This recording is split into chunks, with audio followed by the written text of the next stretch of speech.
some man is on the next cable machine next to me, and he's leaning against the cable machine like this, staring at me. So, I listen to music, when I'm in the gym. And this is purely because I want to be in my own zone. And I find when you have your headphones in, it makes you be in that zone. So all I can do is feel somebody looking at me. Because I got my headphones on full blast. I listen to Bashment in the gym as well. Gets me going. So it's on full blast. I can just feel somebody. So I'm like, and I work at the gym. So, maybe he needs some sort of help. I'm not in my uniform. I'm not on shift, but maybe, I don't know. So I stop my music. I'm like, hi, are you okay? And he said, yeah. Yeah, exactly. So I was like, do you need anything? So, welcome to the Modern Queen Handbook Podcast, the podcast with answers, cheat codes, hacks on how to live your best life now. From finance to fitness, skincare to self care, there is an inspirational queen out there for everything, and I will bring her to you. The queen I have before me today is a teacher turned PT with a background in dance. Her name is Adonia. On social media, it's at Get Fit with Dons with a Z. And she has such an amazing story on how to finesse life in fitness.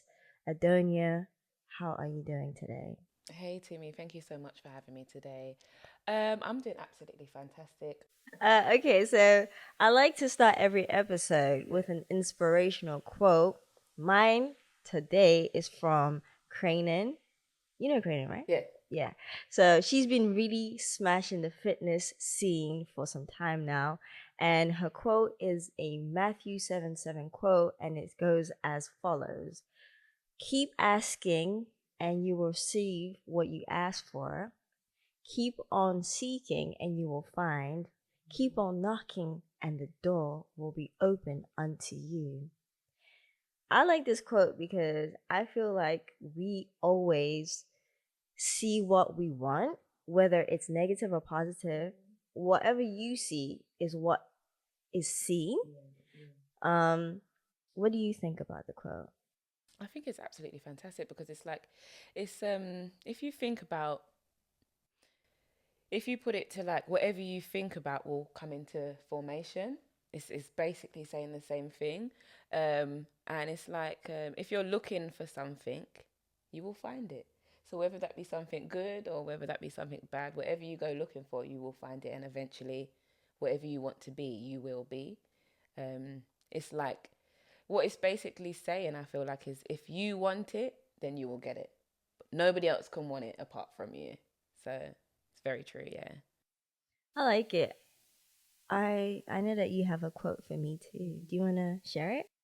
You can accept or reject the way you were treated by other people, but until you heal the wounds of your past, you will continue to bleed. You can bandage the bleeding with food, with alcohol, with drugs, with work, with cigarettes, with sex, but eventually it will all ooze through and stain your life.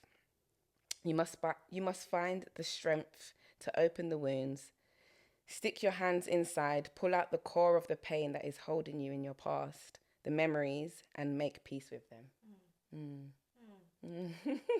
Ah, That's exactly what I felt like. That is exactly what I felt. I felt deep. I wanted to ask you, what are the challenges do you face along the way or prior to the weight loss journey? Um,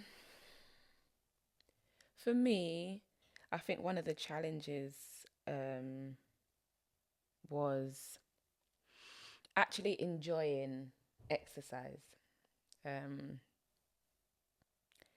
and comfort eating. So, a lot of the time, if you feel a certain type of way, you might go and grab a packet of crisps or bag of biscuits, sweets, sit there and just eat them all. Um, And that's what I used to do on a daily basis. And when I really reflect on it now, it was a form of self-harm. Because when you're feeling a certain type of way, you should technically do something that's going to make you feel better. Eating junk food doesn't make you feel better. It gives you that burst of enjoyment at the beginning, and then after you feel really bad because you've just sat there and ate so much. So really, you're doing something to make yourself feel more bad without knowing that that's what you're actually doing. So one of the challenges would be like that would have been the main challenge for me, my diet, and really sticking to a healthy way of eating. Not just to look a certain way, but to also feel a certain way. When you eat better, you feel better. When you go through a lot of things in life, it makes you act a certain way.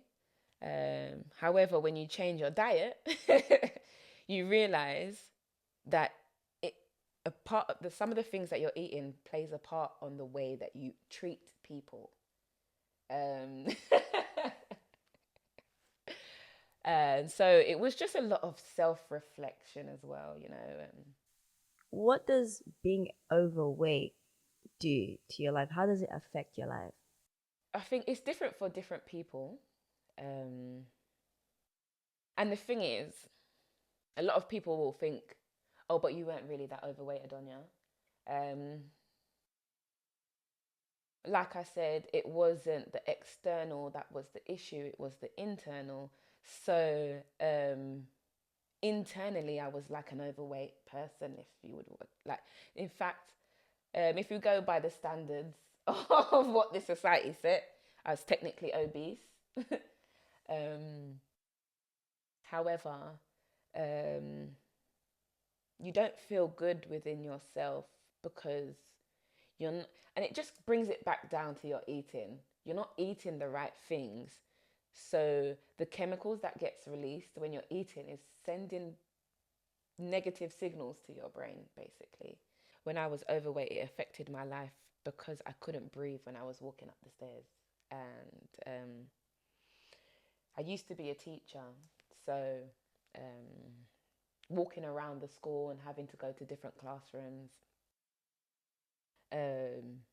Once you get to the classroom, you don't want to be struggling to breathe because now you've got to tell children to do what they need to do. So that was quite difficult, trying to catch my breath and compose myself without making it obvious that I can't breathe. I've just walked up 3 flights of steps and I can't breathe. Can you walk me through the catalyst that made you change your life? Can you pinpoint a specific moment, event, or describe it to us? Maybe even paint a picture for us. Like, what is that moment? I wasn't happy. And a lot of people wouldn't think that I hide things very well.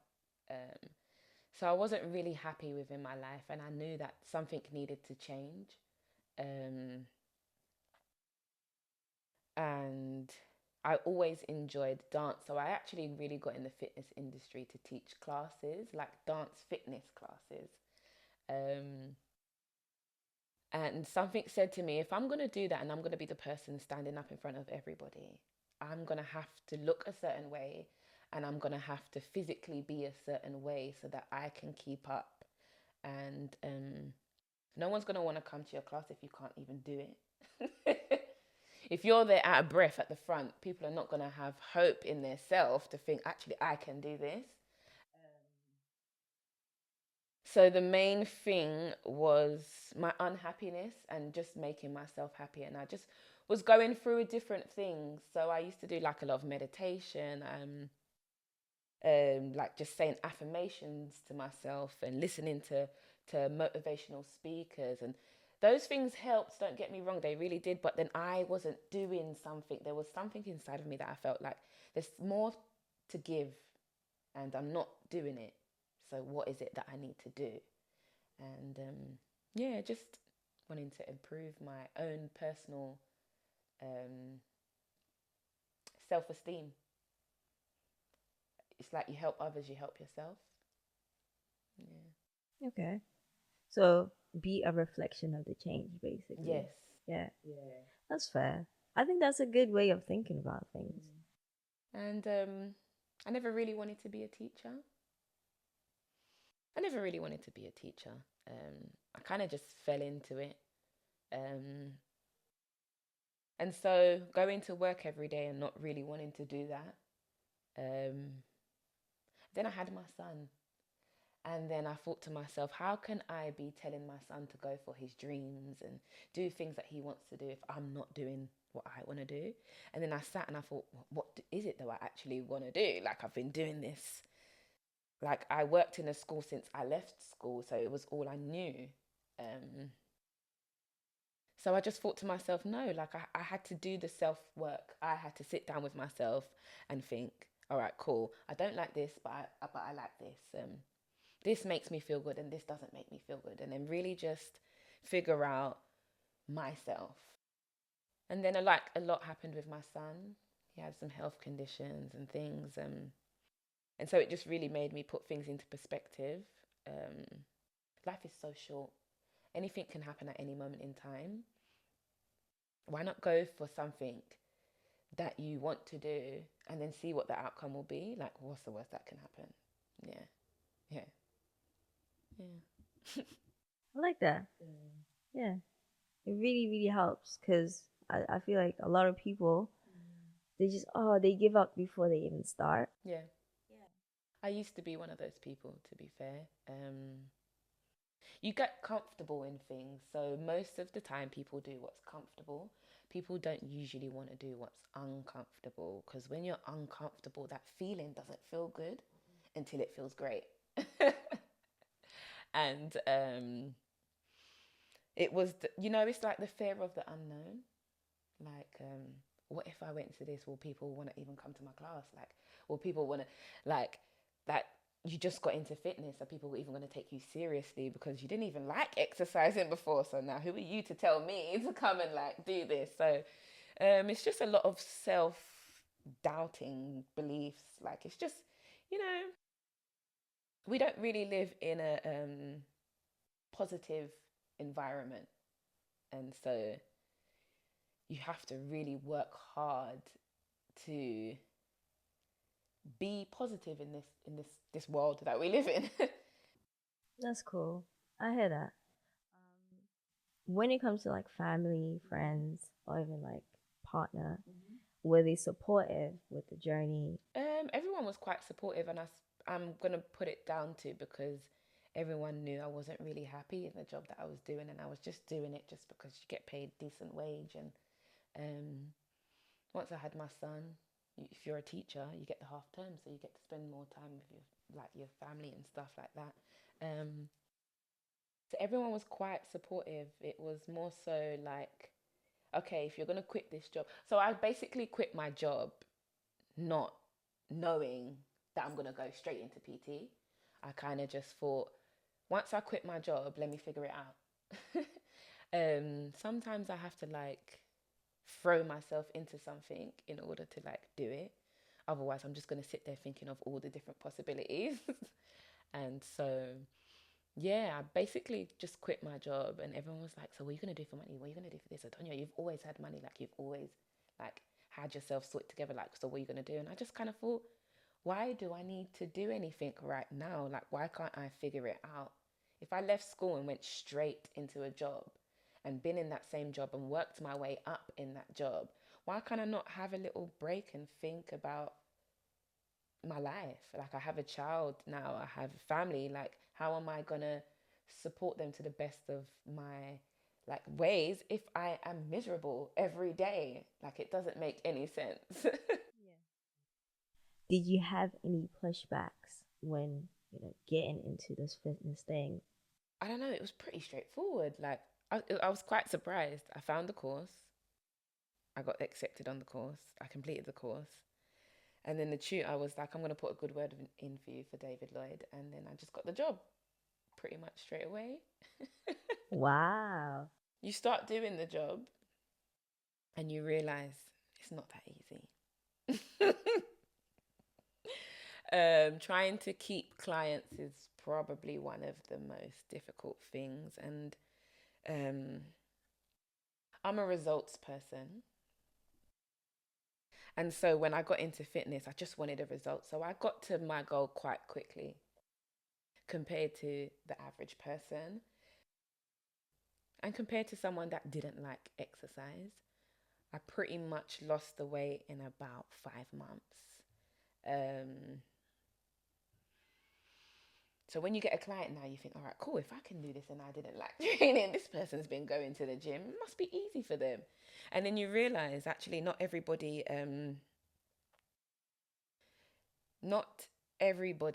can dig deep to find that drive that's going to make them get to their goal. So a lot of people say that they want something, but they don't mean it. Because if you really did want something, you would just do it. And I can say that because I was once that person. I would say, yeah, I don't ever want to work in this. I don't want to work here, but I'm going to work here every day. Like, I'm coming here every day. I'm moaning about it every single day, but I'm still doing it. So I did. It's not like it wasn't bothering me that much, clearly. So when it comes to society, what are your thoughts on society's view of food? If I'm honest, I think it's a lot of stuff is pushed out there to just make you unhealthy in the long run.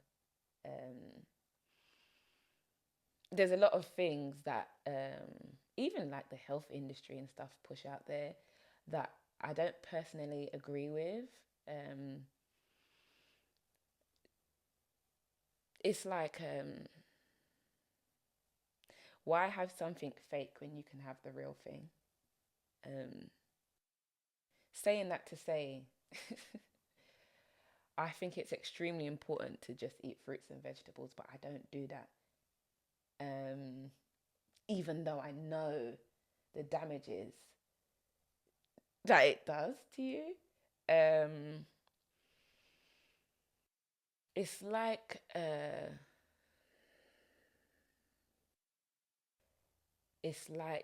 a trauma bond you have to break and realize that the type of foods that we grow up eating as Black people are killing us slowly, and you want to live a long, healthy life. Society likes to push a lot of things onto you to make it seem like it's healthy. But how can putting poison in your body be healthy? Makes no sense. But you're not going to think it's poison because you're not going to do the research and like go and see. You're just going to think, okay, I've seen this advert and they've said that this is good and it's promoted. And look, you've even got like health professionals promoting it. So it must be good. Look at them, they're taking it. So then you think to yourself, oh, maybe I should just do that then. Have discernment, is what I'd say. Don't believe everything that people tell you, even me. Go do your own research and yeah, like a lot of people promote like protein shakes and stuff like that. I don't really take. I don't get me wrong. I try to take protein shakes, and I just could feel when you become in tune with your body. That's what it is. When you become in tune with your body, you realize the things that are actually not good for you. So it doesn't really matter what anybody says.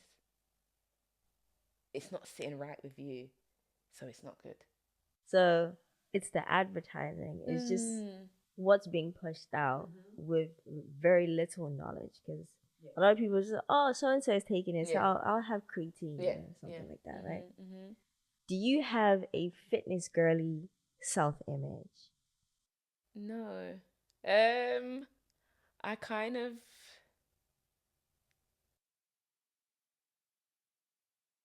the reason why I started going to the gym was more of like a mental health thing, like just to improve my mental health.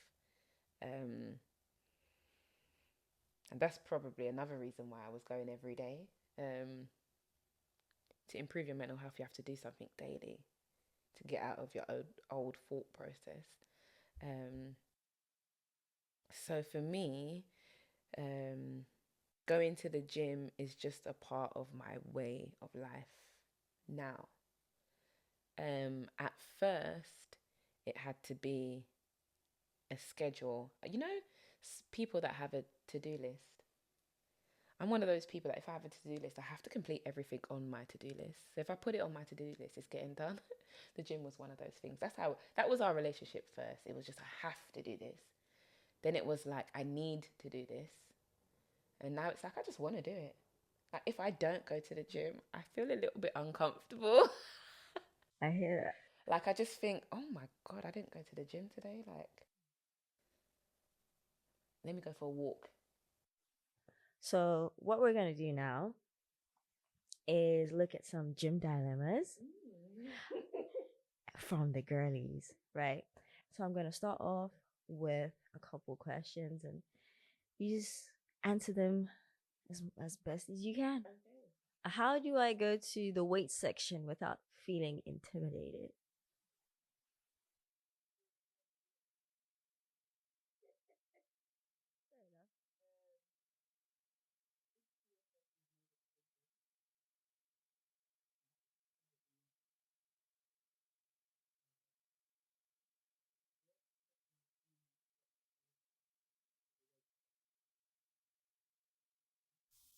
Okay, I have another one. So I have a gym crush, but they walk in their socks. Walk in the around gym. the gym in their socks. Yeah. Oh, I'm not gonna lie though. Sometimes when I train leg days, I train in my socks. However, when I get home, I'm not walking around in the same socks. Yeah. So, I'm not walking around. I don't get it. You get what I mean? Like,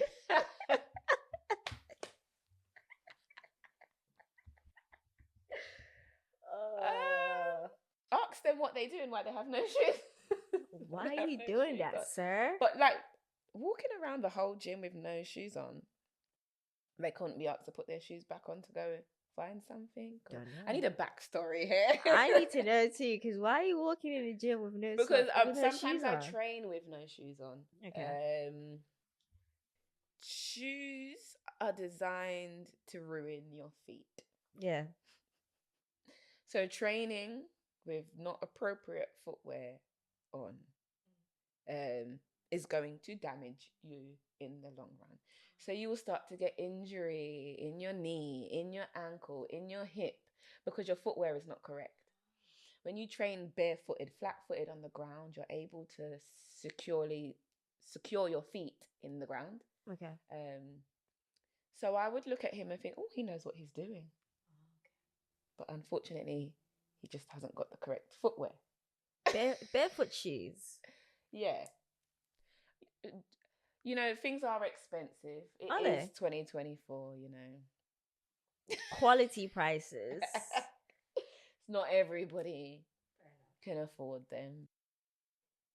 This is why I said it's all about perspective at the end of the day. If you're training barefoot, you could be thinking that you're getting more in tune with the ground and it's giving you some form of power to help you lift that weight. Really and truly, he should take off his socks then. Yeah. It's a different market. Let's move on. Let's move on. How do I get over people looking at me in the gym? I'm not even over that, if I'm honest. Yeah.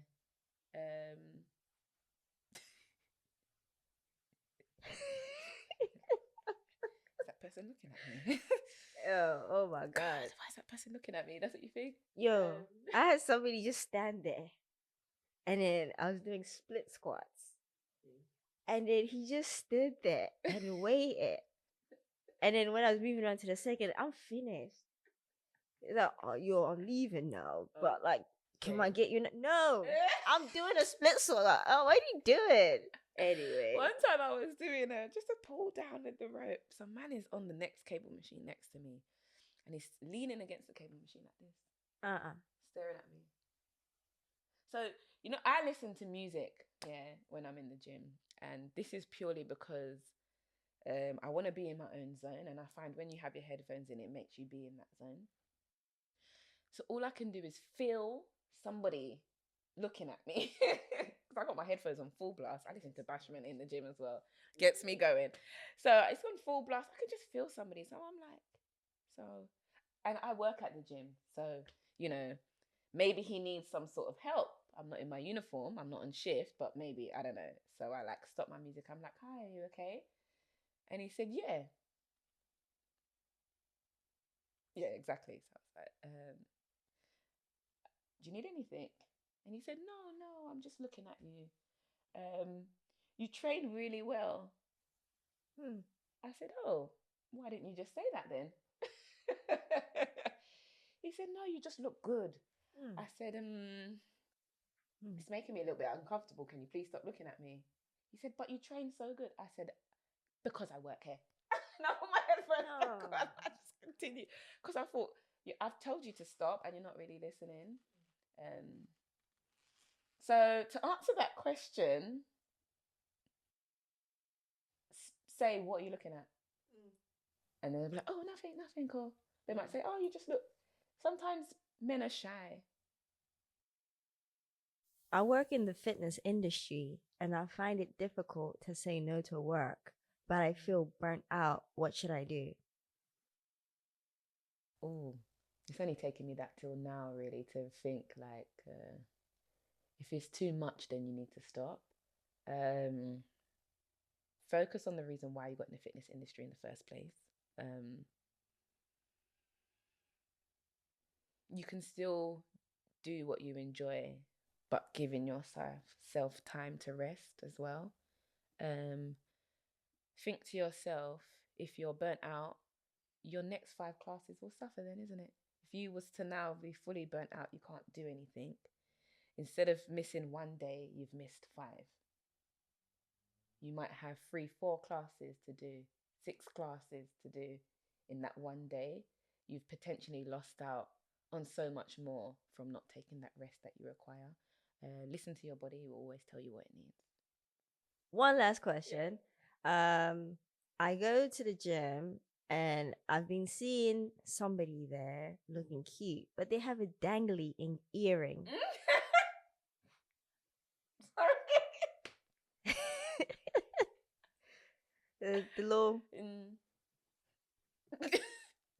What's my opinion on a dangly earring? I don't know what they want. That's a dilemma and a half.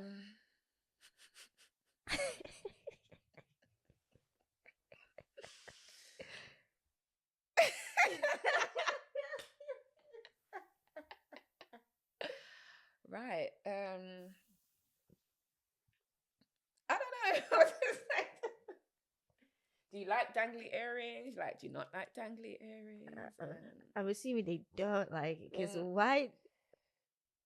Onto somebody else. I mean, you've come to the gym to train, so I mean, seeing somebody cute is just a bonus. But let's just focus on the reason why we came to the gym. So before I let you go, can you leave us with your top 3 queen hacks for us to put into action in our daily life? Yeah.